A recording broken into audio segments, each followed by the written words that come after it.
다른 이야기 같으나 이게 같은 논조로 이야기를 이어가고 있는 것입니다.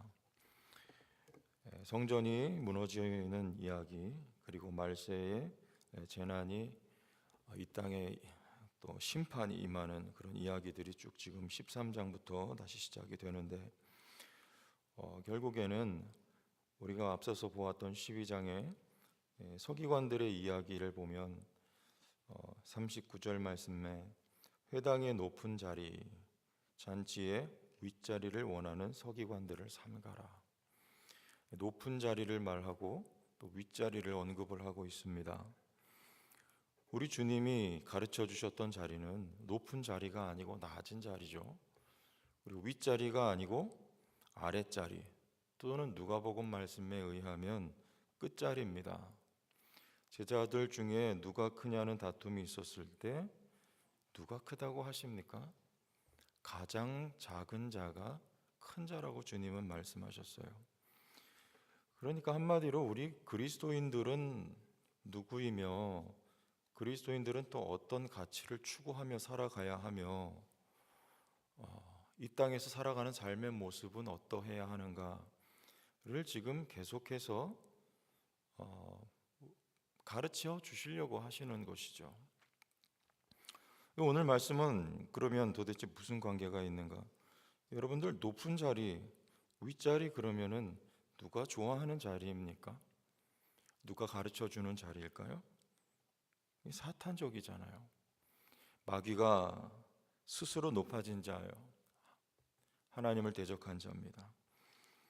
그리고 창세기 3장 5절에도 하나님과 같이 되어, 이렇게 속이죠. 선악과를 먹으면 하나님과 같이 되어, 선악과를 먹고 내가 높아지면 하나님과 같이 되어 거기에 곧 천국이다, 그것이 너희의 행복이다라고 거짓말했던 자가 바로 사탄입니다. 그럼 지금 누가 사탄이라는 거예요? 유대인들이 사탄이라는 얘기예요. 마태복음 23장 33절에 뱀들아 독사의 새끼들아, 너희가 어떻게 지옥의 판결을 피하겠느냐? 누가 뱀이며 누가 독사의 새끼입니까? 유대인들을 가리켜서 예수님께서 말씀하시는 거예요. 뱀들과 독사의 새끼는 누구를 말하는 것이에요? 마귀 자식들 말하는 거 아닙니까? 계시록 3장 9절에도 보라, 사탄의 회당 곧 자칭 유대인이라 하나 그렇지 아니하고 거짓말하는 자들. 사탄의 회당 곧 자칭 유대인이라고 했던 지금 이 유대인들을 말하는 것입니다. 이들이 하나님 아브라함의 자손들이라고 박박 우겨대도 예수님께서 보시기에는 다 마귀 자식들이란 말이에요. 누구 닮았습니까? 회당의 높은 자리와 잔치의 윗자리를 원하는 서기관들이에요. 오늘 예수님과 함께 제자들이 성전에서 나옵니다. 그리고 제자들이 그 웅장한 성전의 광경을 보면서 놀래요. 그러면서 선생님이여 보소서, 이 돌들이 어떠하며 이 건물들이 어떠하니까, 이렇게 말해요. 놀라는 말이에요. 얼마나 놀랍습니까? 지금 그렇게 예수님한테 질문하고 있는 거예요. 이 성전은 헤롯 성전입니다. 지금도 지어져 가고 있었던 성전이에요. 솔로몬의 성전보다 약 2배의 크기라고 합니다. 돌 하나의 길이가 15m, 높이가 2.5m, 이런 돌들로 지어지고 꾸며졌던 그런 성전이에요. 화려한 성전이. 그 성전을 지금 보면서 성전이라고 여기고 그 성전의 화려함과 웅장함을 예수님 앞에서 놀라워하고 있는 제자들의 모습이죠. 그러나 예수님의 관심은 거기 없는, 이게 성전이 아니라고 주님 말씀하시는 거죠. 이미도 말씀을 하셨습니다. 그리고 내가 이 큰 건물들을 보느냐, 돌 하나도 돌 위에 남지 않고 다 무너뜨려지리라고 말씀하세요. 이게 참 성전이 아니에요. 그런 눈에 보이는 외향적인 가치는요, 그리스도인들이 사모하고 추구해야 될 가치가 아니라고 말씀을 하시는 거예요. 그것들은 다 무너뜨려질 것이기 때문입니다. 왜냐하면 사탄적이기 때문이에요. 무너뜨려지고, 예수님께서도 말씀하셨습니다. 이 성전을 헐라 사흘 만에 일으키리라. 그때 그 성전은 지금 헤롯 성전이 아니고요, 성경은 뭐라 말하냐면 예수님 자신을 가리켜서 말씀했다고 해요. 성경에서 말하려고 하는 성전의 오리지널 성전은요, 예수님 자신입니다. 예수님 자신이 또한 헐어져야 하고 다시 세워져야 할 성전인 거예요. 예수님 자신의 모습은 어땠습니까?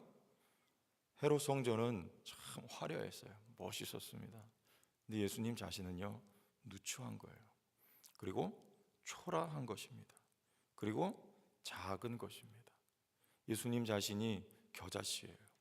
사람들의 눈에 보이지도 않고 사람들에게 아무런 주목을 받을 만한 어떤 조건도 갖추고 있지 않았던 천국 성전, 그가 바로 예수님이란 말이죠. 그래서 사람들은 예수님을 건축자들의 버린 돌과 같이 버렸던 것입니다. 사람들이 사모할 만한 아무것도 그에게는 보이지가 않았던 것이죠. 그러나 성경은 그런 예수가 참 성전이다라고 말씀하세요. 참과 거짓이 지금 마주대하고 있어요. 참과 거짓이. 어느 게 무너뜨려져야 되겠습니까? 거짓이 무너져야 되죠. 사탄적인 것이 무너져야죠. 왜 거짓이? 사탄, 거짓의 아비니까요. 속이는 자니까요. 뭐라고 속입니까? 너희가 하나님처럼 되면 거기에 천국이 있다고 속이는 거예요. 내 스스로 높아지면 거기에 행복이 있다고 속였던 것이. 그리고 세상의 만국 영광을 보여주면서 이것이 너희에게 또한 행복을 가져다 줄 것이라고 예수님을 속이려 했던 사탄은요, 오늘도 우리들을 속이려 한단 말이죠. 거짓된 것입니다. 우리의 눈에 보이는 화려한 가치는요, 거짓된 것이에요. 그것은 반드시 무너졌고 또한 무너져야 할 것이에요. 그리스도인들의 사모해야 될 가치는 그런 게 아니죠. 작은 것이, 낮은 자리, 아랫자리, 끝자리, 작은 거예요. 작은 자가 되는 것이, 겸손하게 되는 것이고 낮아지는 거예요. 다 같은 말, 비슷한 개념들입니다만 이게 그리스도인들이 추구해야 될 가치예요. 황금 면류관이 아니고 가시 면류관이에요. 오늘날 우리들의 모습을 한번 대비해서 생각해 보세요. 한국 교회가 걸어가는 모양들을 여러분들 한번 떠올려서 하나님의 말씀에 비추어서 보십시오. 과연 어떤 길을 가고 있는지, 우리가 어떤 길을 가야 할 것인지, 어떤 길을 가는 것이 제자의 길인지, 십자가를 지고 가시 면류관을 쓰고 겸손하게 낮아지게, 그리고 특별히 오늘 말씀에 보면 10절에 또 복음이 먼저 만국에 전파되어야 할 것이니라. 두 가지 일에 동시에 나타나는 것입니다. 환난과 고난, 재난, 그리고 한쪽에서는 그 가운데 복음이 전파되어야 하는 거예요. 누구를 통해서입니까? 바로 그런 길을 걸어가는 제자들을 통해서인 거예요. 그리스도인은요, 이 세상에 관심이 있는 자들이 아니라 복음에 관심이 있는 사람들이에요. 복음을 위하여 살고 복음과 함께 고난을 받는 사람들이 그리스도인이며 예수의 제자라고 오늘 가르쳐 주는 거죠. 언제까지요? 13절에 또 너희가 내 이름으로 말미암아 모든 사람에게 미움을 받을 것이나, 언제까지요? 끝까지 견디는 자는 구원을 받으리라. 끝까지. 우리 주님 다시 오실 때까지. 여러분의 삶의 현장 속에서 복음과 함께 고난을 받는 일을요, 주님 다시 올 때까지 잘 인내하고 견디는 자, 그가 바로 그리스도인이라고 가르쳐 주고 있습니다. 요한계시록 3장에도 같은 말씀을 하고 있네요. 각 교회들에게 하시는 말씀 속에 3장 5절에도 이기는 자는 무슨 싸움입니까? 가치관의 싸움이죠. 영적인 것이냐 세상적인 것이냐. 이기는 자는 이와 같이 흰옷을 입을 것이요 내가 그 이름을 생명책에서 결코 지우지 아니하고 그 이름을 내 아버지 앞과 그의 천사들 앞에서 시인하리라. 귀에 있는 자는 성령이 교회들에게 하시는 말씀을 들을지어다. 10절에도 내가 나의 인내의 말씀을 뭐 했은지요? 지켰은즉. 인내의 말씀을. 12절에도 이기는 자는 내 하나님 성전에 기둥이 되게 하리니 그가 결코 다시 나가지 아니하리라. 귀 있는 자는 성령이 교회들에게 하시는 말씀을 들을지어다.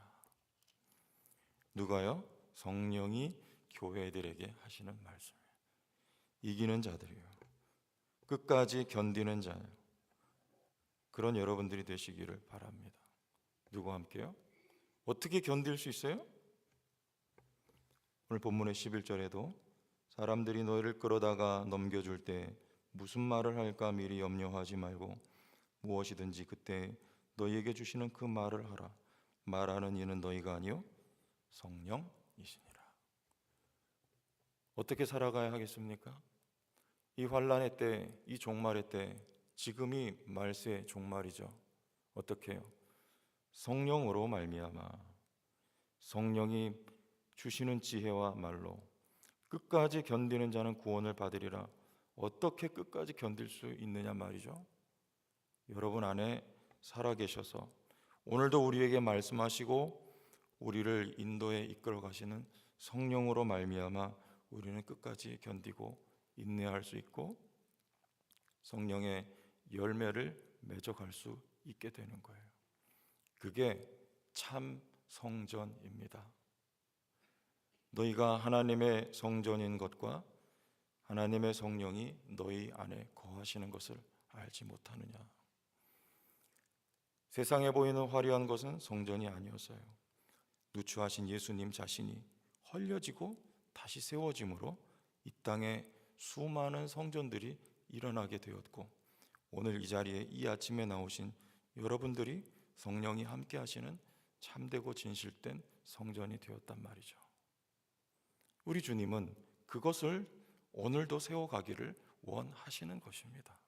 어떻게요?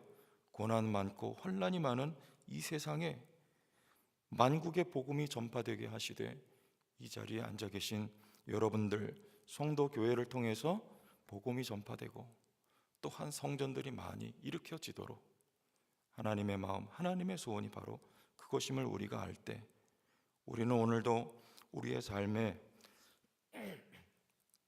어떤 어려움과 고난이 있다 할지라도 주와 함께 성령과 함께 잘 견뎌나갈 수가 있게 되는 것입니다. 우리가 멀리 있는 이야기, 한국 교회 이야기 하지 않더라도 이 말씀을 여러분의 개인의 삶에 적용해 보시면 어떨까 싶습니다. 성도교회 오기 전에 앞에 있었던 교회에 새벽마다 나오셨던 집사님이 한 분 계십니다.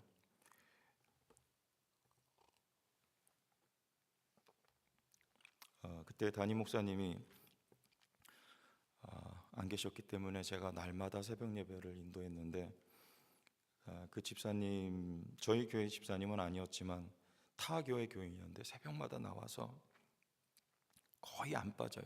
특별한 일이 아니면 안 빠지고 기도를 하시는데 이분이 제 사무실로 오셔가지고 많은 이야기들을 하셨어요.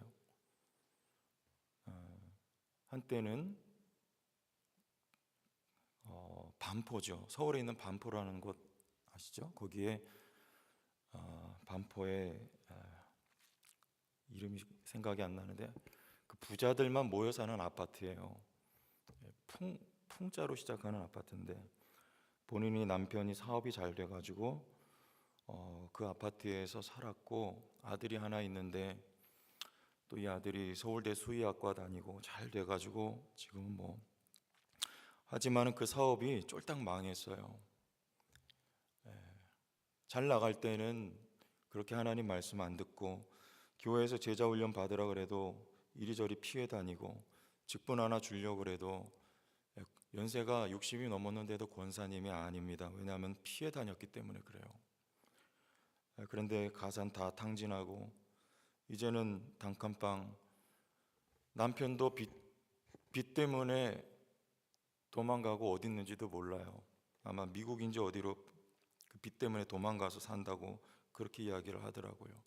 그리고 아들 하나 바라보고 그렇게 살지만 날마다 새벽에 2시, 2시 반이면 일어나서, 전에는 그런 일이 없었지만 이제는 하나님의 말씀을 읽고 말씀을 묵상하고 기도하는 그 시간이 자기에게는 가장 행복한 시간이라고 저에게 말을 하더라고요.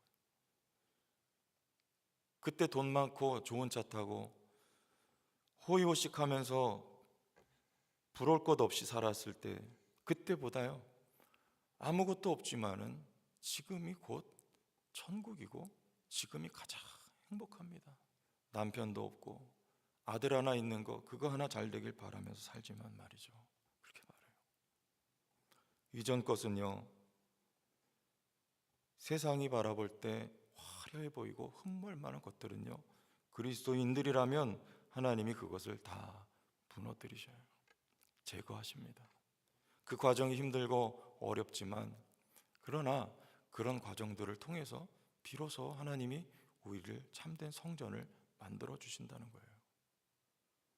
오늘 여러분의 삶에 어떤 어려움이 있다 할지라도 우리가 복음을 전하기 위하여 복음을 전하면서 받는 고난뿐만 아니고 하나님은 오늘도 하나님의 백성들을 참되고 진실한 성전을 만들기 위하여서 우리의 삶에 고난이라고 하는 것, 어려움이라고 하는 요소들을 주실 때 그것은 결코 저주가 아니고 오히려 뒤집어서 보면 축복인 것을요, 내 안에 하나님의 나라가 임하도록 역사하시는 하나님의 은혜의 손길인 것을 여러분들이 기억하시고 이 마지막 때에 성령과 함께 주와 함께 끝까지 견디실 수 있는 거룩한 백성들이 되시기를 주의 이름으로 축원합니다. 주님 사랑 감사합니다.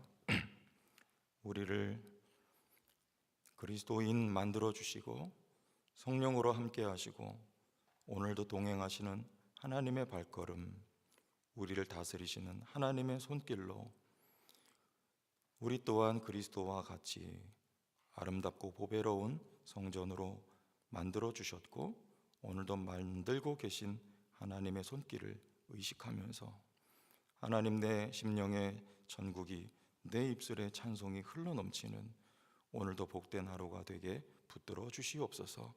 주님 오실 때까지 끝까지 이 자리에서 견디는 은혜도 허락하여 주시옵소서.